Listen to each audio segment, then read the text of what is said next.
support small businesses, you're not just keeping doors open, you're making it possible for us to show up for our neighbors, whether that's helping deliver groceries, raising funds, or supporting families impacted by what's happening all around us. That support is what allows small businesses everywhere to keep showing up for our communities, and that's how communities stay strong.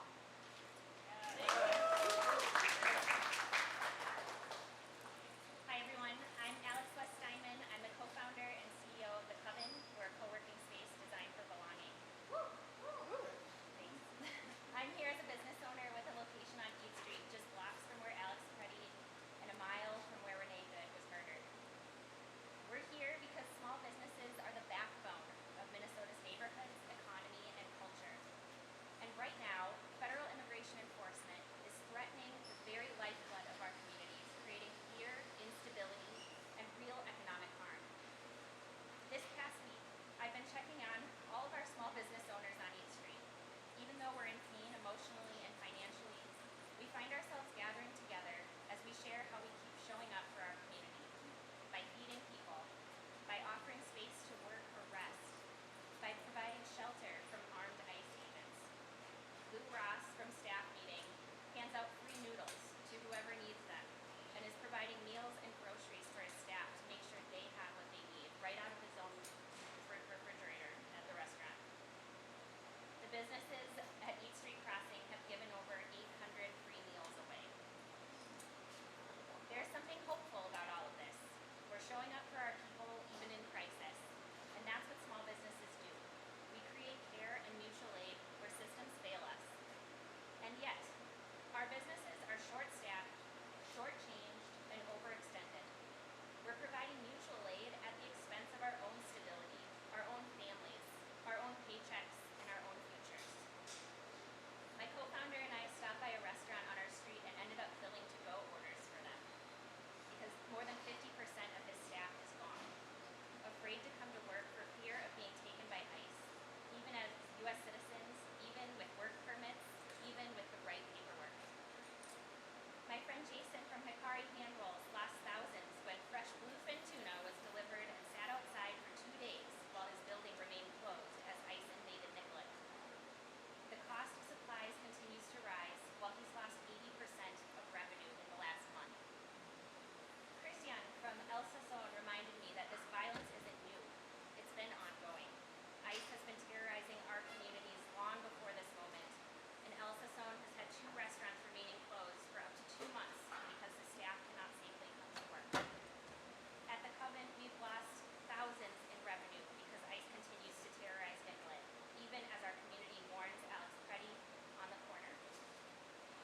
Business owners are stepping up, providing mutual aid and protecting one another, and trying to stay open because our community really does need us. But let me be clear, many of these businesses don't have months.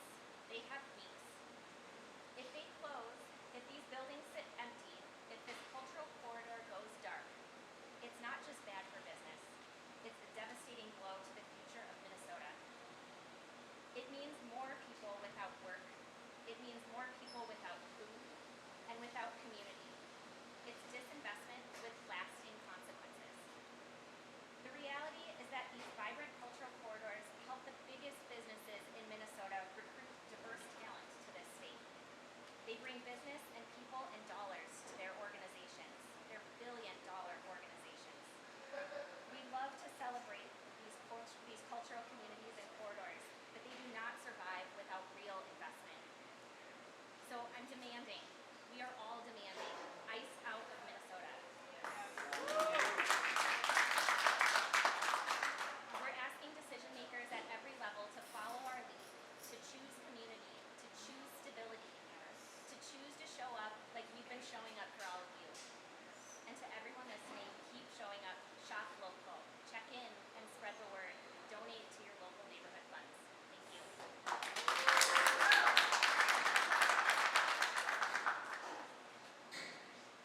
My name is Lawrence Edison.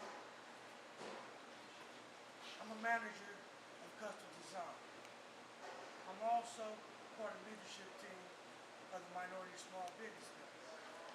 Standing by my side is my brother, owner of Custom Design. We're located in Brooklyn Center. First and foremost, I want to thank God for blessing us with the opportunity to be in business for 5 years. Recently, as we've all seen, ICE has invaded Minnesota. Custom Design is built from the ground up. It is born out of community and it exists to serve the community. We are centered around the community. That's why this moment matters. Because I was taken aback by ICE intimidating people and violating Fourth Amendment rights.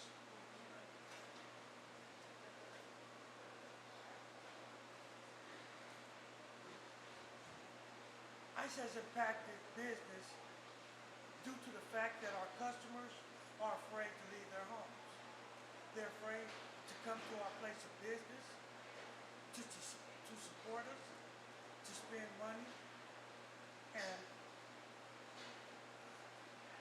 this has been such an impact that is harmful for all of us in the community. Minnesota does not deserve this, and our community does not deserve this. Like so many business owners, we had to grind and work diligently to get where we are today. We started without startup resources, without a safety net, and sacrifice and struggle to get where we are today. Because of ICE, the activity we're seeing in our community in Minnesota, people are afraid once again to come to our place of business. That is why we are excited to launch a week of support and action for small business owners across the state of Minnesota. This week is about showing solidarity and support for small businesses, lifting up one another in one voice and standing together as the small businesses that help drive Minnesota's economy.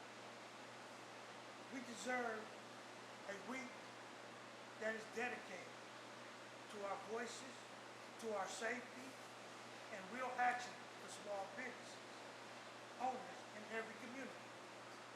So as I stand here, I just ask that ICE respect our rights, and if you can't, vacate Minnesota. Thank you.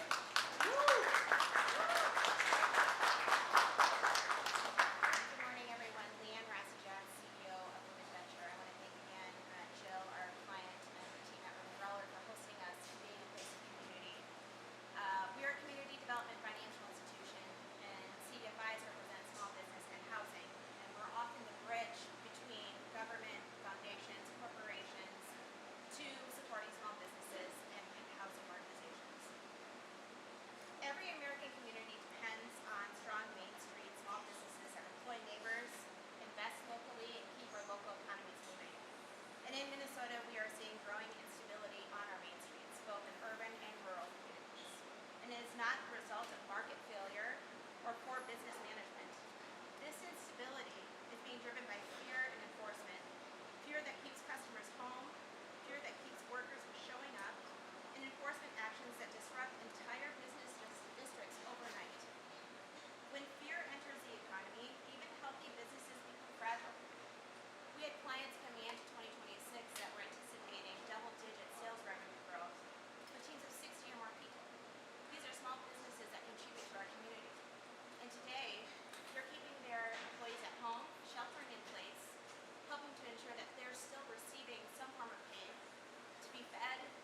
here to keep capital moving into Main Street. We believe that strong communities require strong Main Streets that require reliable, local, and informed capital that understands what businesses are facing on the ground. Women Venture is choosing to speak publicly about this in this moment because silence allows fear to fill the void. So let me say that again. Silence allows fear to fill the void. We have both the responsibility and credibility to name what is happening and to explain its economic consequences clearly. Speaking publicly is part of stabilizing the system, and it reassures business owners, informs the public, and reinforces that economic dignity and opportunity matter for everyone.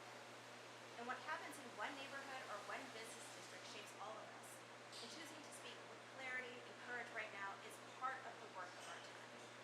I want to introduce my partner at the Minnesota CDFI Coalition, Carl Swanson, to talk about the economic impact that we're currently seeing and that we anticipate, because this is about not only rapid response, it's about recovery and restoration. Good morning. Carl Swanson, the Coalition Strategist for the Minnesota CDFI Coalition.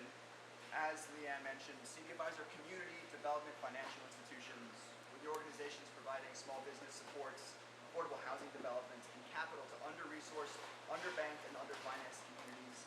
These are the communities that have been especially impacted by ICE's presence in Operation Metro Surge. Communities of color, immigrants, women, rural communities. There are over 30 CDFIs across the state, and as a coalition, we activate the collective superpowers of Minnesota CDFIs to achieve economic justice. CDFIs are partners to business at the startup stage, partners to banks and philanthropy to help grow opportunity and prosperity, and partners to governments to connect communities to resources and training.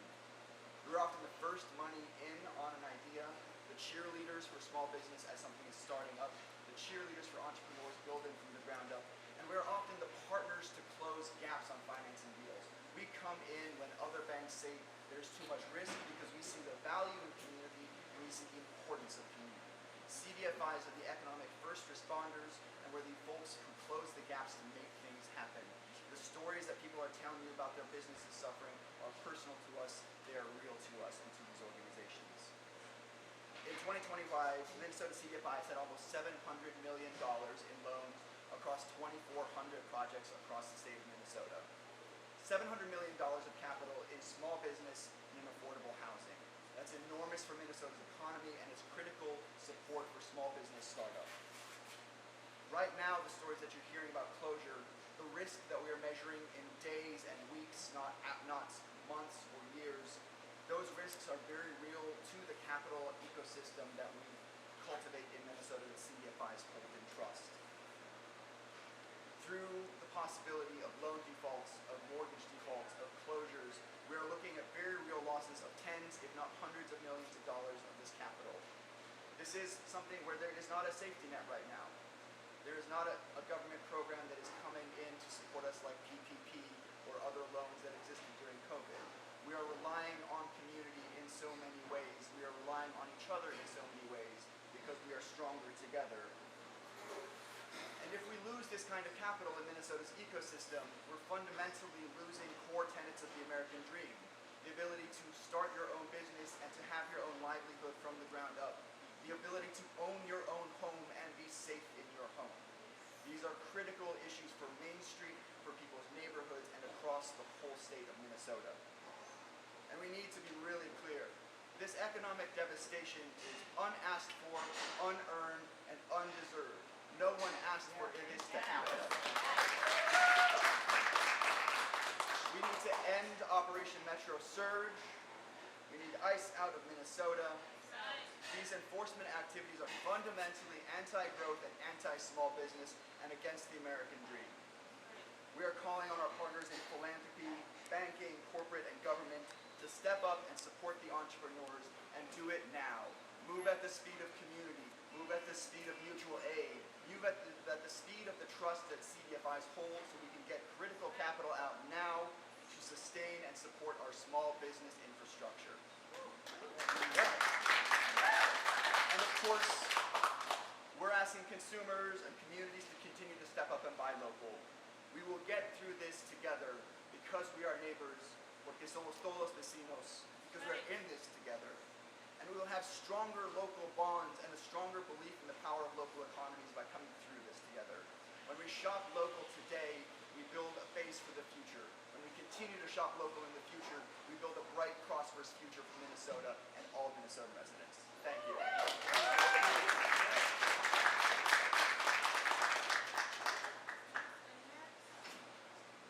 have Russ Adams.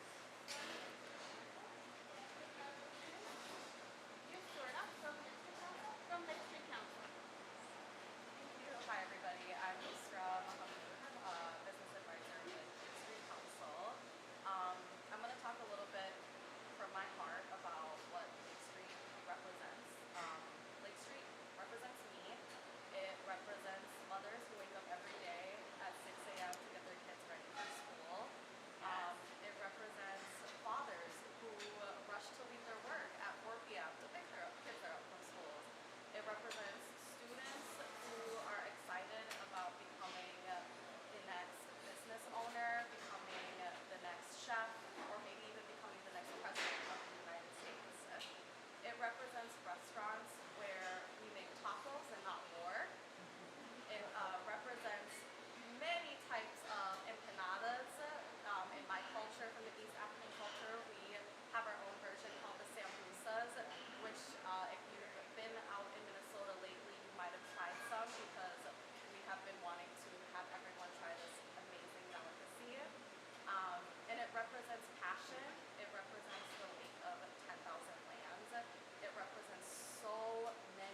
expecting that the state is going to step up something like this? I mean, frankly, we can't expect it from the federal government because the federal government's enforcement actions is the cause of this economic crisis. But what we are seeing, what we are working on, is an all-hands-on-deck approach to both capital and also money moving into the community. So we've seen enormous amounts of mutual aid flow that has been the first responders of people, right? I live in the central neighborhood of Minneapolis. My little neighborhood group did almost $250,000 in rent relief for the month of February through mutual aid. We're seeing CDFIs already looking at what they can do for loan modifications to provide their clients with flexibility so they can sustain. We're talking to other organizations that have funds that are getting ready and getting out.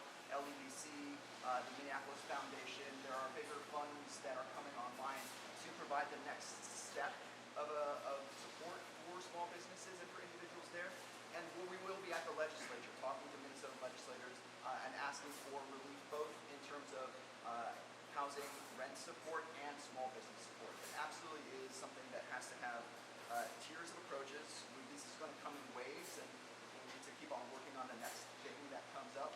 But absolutely, it's an all-hands-on-deck Do approach. you have a dollar amount at the legislature? Not yet. We're early in there, and it's going to be a legislative session with a lot of priorities. But we cannot lose sight of the fact that small businesses are the economic driver for most Minnesotans. And so legislators need to step up and recognize that and find the dollars to get back in the community, especially because those dollars that are spent in community will come back to the state in forms of taxes, in forms of local spending. So this is not relief. This is not money that disappears into the ether.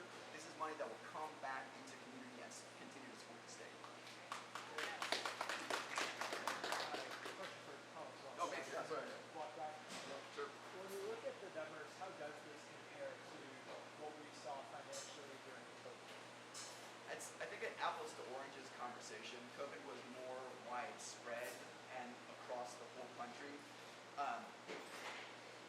But we are talking, and any restaurant, any small business that relies on foot traffic, that relies on people coming in, will tell you that what is happening in Minnesota right now is as bad, if not worse, than COVID.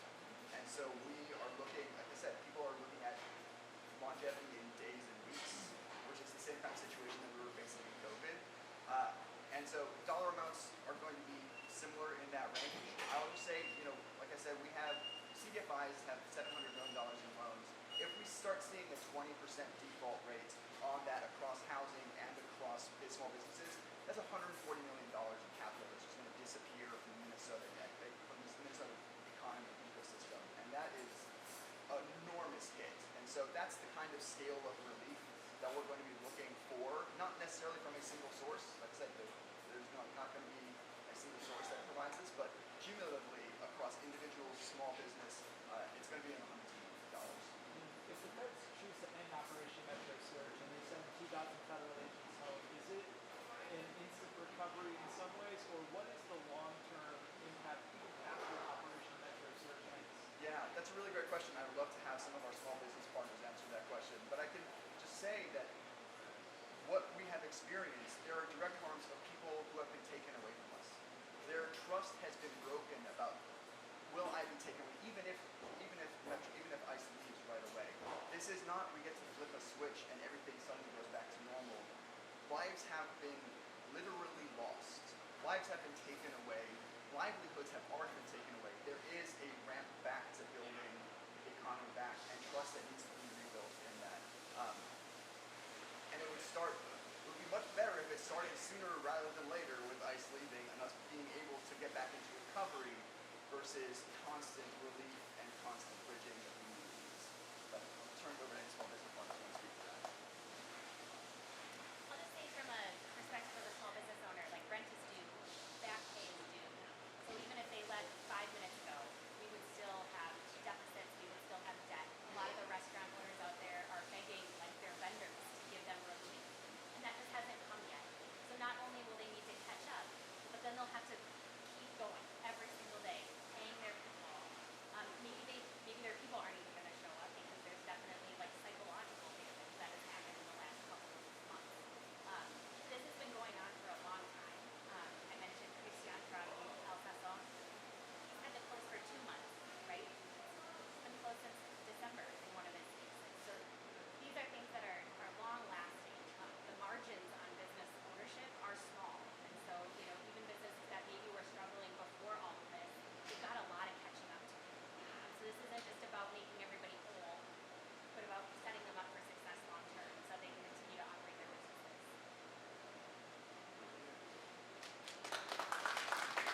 have time for maybe one or two more questions. Thanks for your time. You all are small business owners. There was a statement sent out by the larger businesses in the state right now, the Fortune 500 and some Fortune 100 companies. Would anyone care to respond to what that message was? And if, I don't know, maybe you want different statements made by...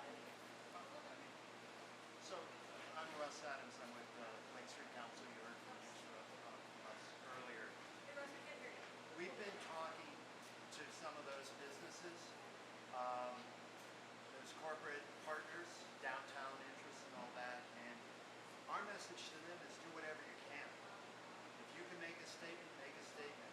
If you can work back channels and talk to people in power, all the way up to Washington, D.C., then do that. I think the story in Minnesota is how we've all come together to support ourselves. So we're not going to recover, to answer your earlier question, we're not going to recover in March, even if 2,000 ICE agents leave tomorrow. You don't come back from that. In Lake Street alone, December through January, our projection is we've lost $46 million in monthly revenue in those 2 months. The city of Minneapolis projects every week $10 to $20 million losses of businesses in Minneapolis alone. You don't come back from that in a month or two. The good news is all the mutual aid you see that you've heard about and all the businesses stepping up are taking immediate action. All the nonprofits, the faith-based communities, the schools, they are taking care of business now, and they will do that once ICE leaves. The state legislators need to step up, and they need to play their part. But I guarantee you, if they get us any money, it's going to not be in July that we're able to use it. Because if they pass a program, then they're going to have to write the rules and figure out how to distribute money. It typically takes 6 months to start a new program. How do you fill that gap? And the way you fill that gap is with philanthropy. Thank you, Minneapolis Foundation. Corporate partners can help fill that gap. There are existing programs like the Promise Act that can help fill that gap. And cities and counties. And so we are a long way away from recovery, even if ICE left tomorrow. I also should say,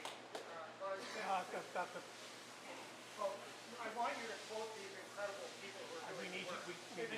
We need to hear you. But will you use the clips from the people? I have no idea, but we still got to hear you. This is actually a media hog saying, talk to someone else.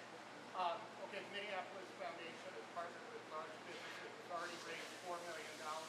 That will be out on the street in the next couple of weeks through the CDFI. So many of those things that you heard about are coming through the funding that we're putting out there, along with what the foundation normally does to support these incredibly important CDFIs.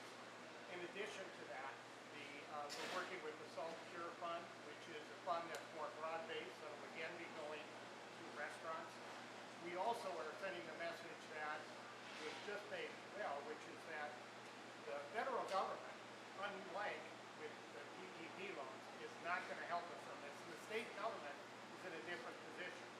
So unlike after George Floyd's murder, when we have the foundation partnered with the state and other funders to put $50 million out to rebuild, we won't have a lot.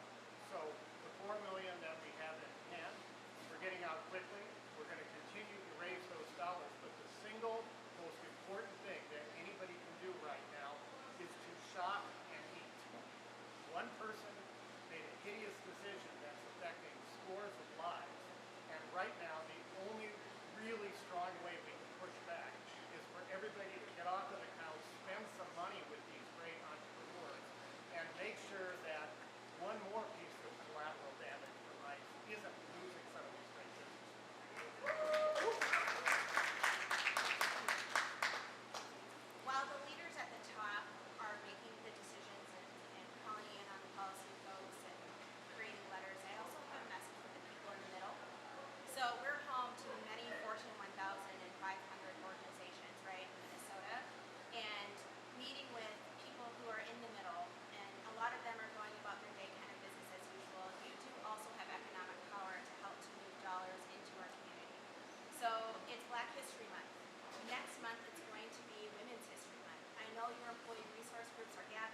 resilient